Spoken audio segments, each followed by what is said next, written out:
Hey everybody, Johnny B. Good here, located in Ohio. I would like to elaborate on my previous blog about the video. This setting right here, this angle. I'll be driving all day long like this with the camera on, and the camera stores the file in 35 minutes each file. I don't know, maybe that's just the way Sony HDR AES-15 sets it. It records up to I think about 4.5 hours, and once again it keeps it at 35-minute length of file. Now any of you out there who wants to have this video at raw video like this, unedited, no blogs, just raw video, just for any reason, what do you guys want it for or use it for? I don't know, make music videos or add your music to it or make your own movies with it. Let me know. Give me email me at my email address is Vollrathj, just like my name, VOLLRATHJ @gmail.com, or send me a message and say you want a copy of a video like this. Now, I went to Walmart the other day and bought me a stack of DVDs. Boy, they're expensive. They're I think they were like $21 for 50 discs. So they certainly are not cheap for me.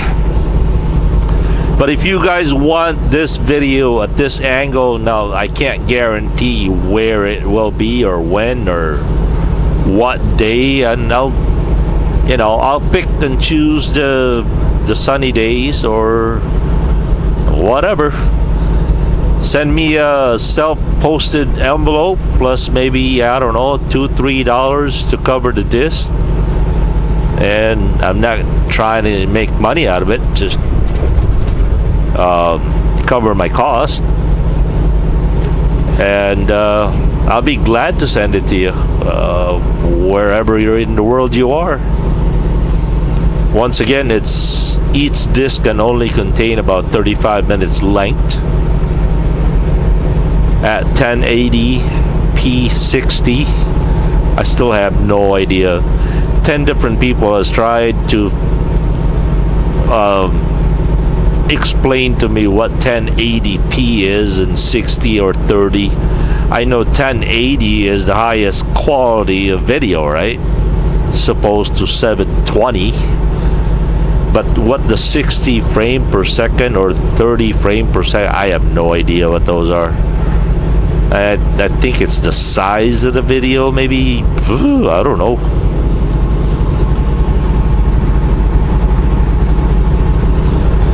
Yeah, use it for whatever reason or use you have for it.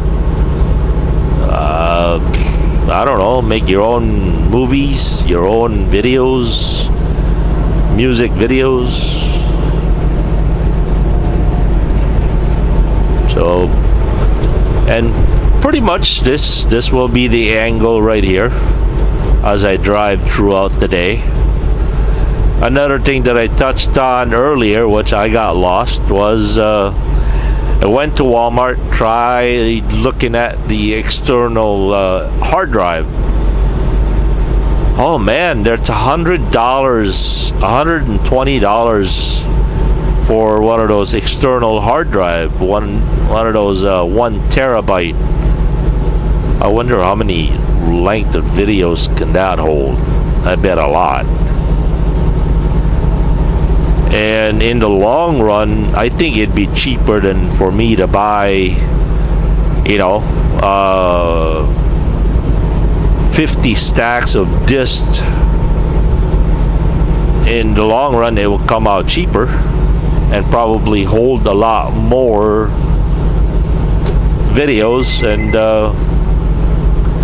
I bet you it's very, very convenient, because each time I save a file to my laptop and burn it to a disk, oh boy, it takes so much time. I bet saving it on a external hard drive would be a zip.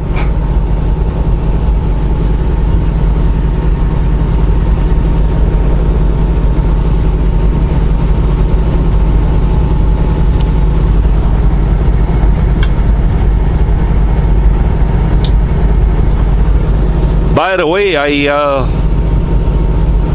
took the truck yesterday to the shop, as I mentioned earlier. They figured out that it was I never did get to finish that story. Oh dear. They did figure out that it was not the low oil pressure or low oil level sensor that was going nuts. It turns out that it was the low coolant. It was low on coolant. But the thing was, each time I added oil, the sensor, the alarm would go away. So in my mind, that was a confirmation that it was the low oil or the low oil sensor. But yesterday my mechanic kind of frowned upon me putting too much oil on the engine, and it turned out to be the low coolant level. And I did look at that coolant level. See, these trucks have nylon tanks where you can see the coolant level. It was right on the money. It wasn't low. All said and done, he had to drain the oil, some of the oil, and he also added more coolant in it. And once again, I'm driving a very, very quiet truck. Oh, it's quiet.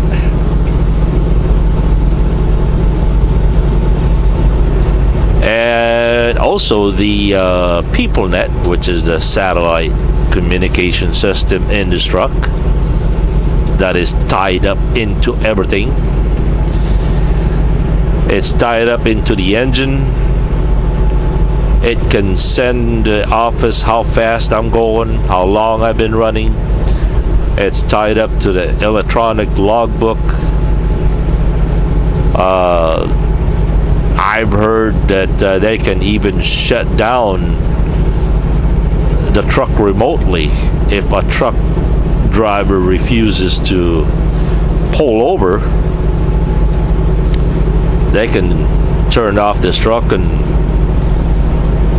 you know, prevent it from anybody from driving it. And what else? What I was gonna say? That's it. I lost it. By the way, long time ago, I got caught up in CB and ham radios. As many of you out there know, that I am half Filipino and half German American. Yeah, I'm a united nation to myself.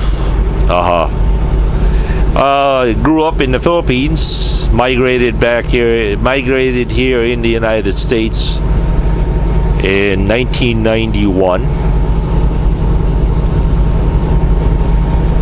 And so, yeah, I speak fluent in Visayan language and a little bit of Tagalog. My Tagalog is pitiful, really. But to the point, several years ago I got caught up in ham radios and CBs, and it turns out that if you go to frequency 27.590 USB, that's upper sideband, worldwide there's a lot of Filipinos that stand by on that frequency. They call it Bahay Kubo.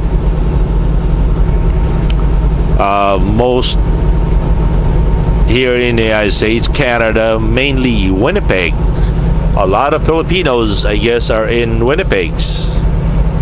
And I used to talk to those guys quite a bit. I've lost touch with them for, oh gosh, I'd say 8 years, 10 years now. Oh, it was fun. I had a really good radio and a really big amplifier. I was able to talk all the way to the Philippines, Guam, Australia, New Zealand. I don't know about New Zealand, but certainly Hawaii, all over Europe, Belgium, Germany, North and South America, Canada. And the thing that I really liked about it as a truck driver, you know, even though I'm surrounded with people all day long,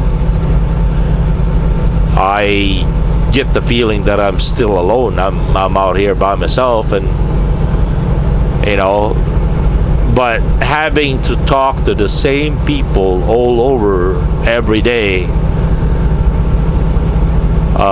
it was nice. It was kind of like an anchor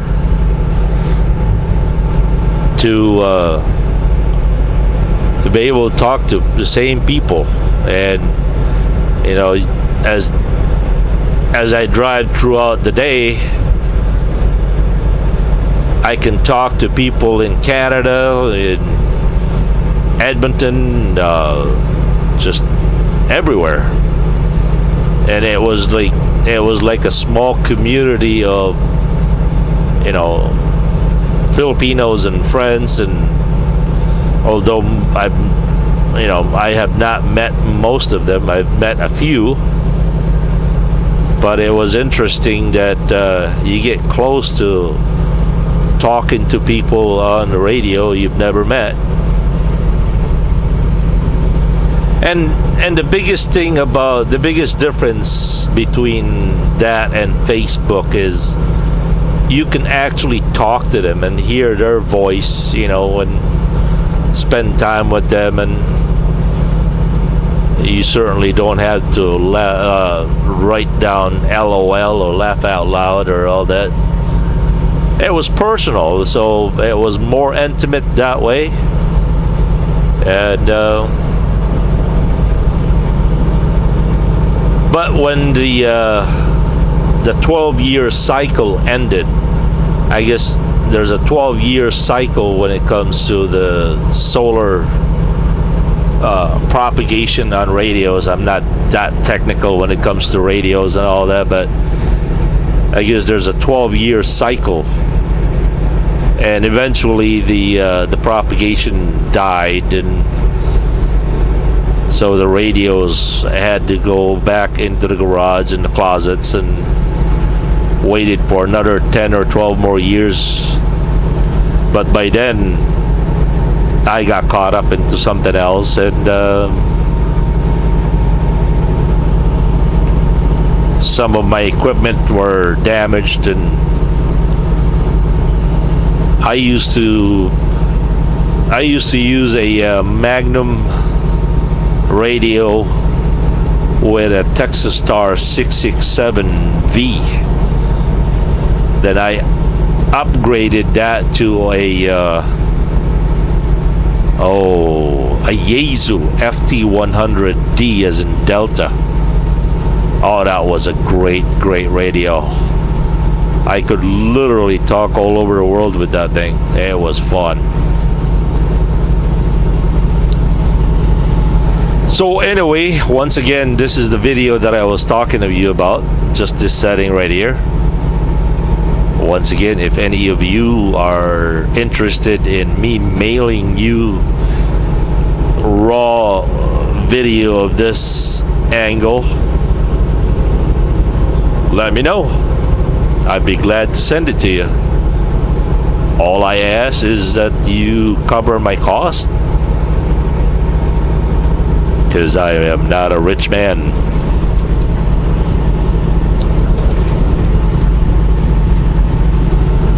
That's it for now. Johnny, be good here. Peace.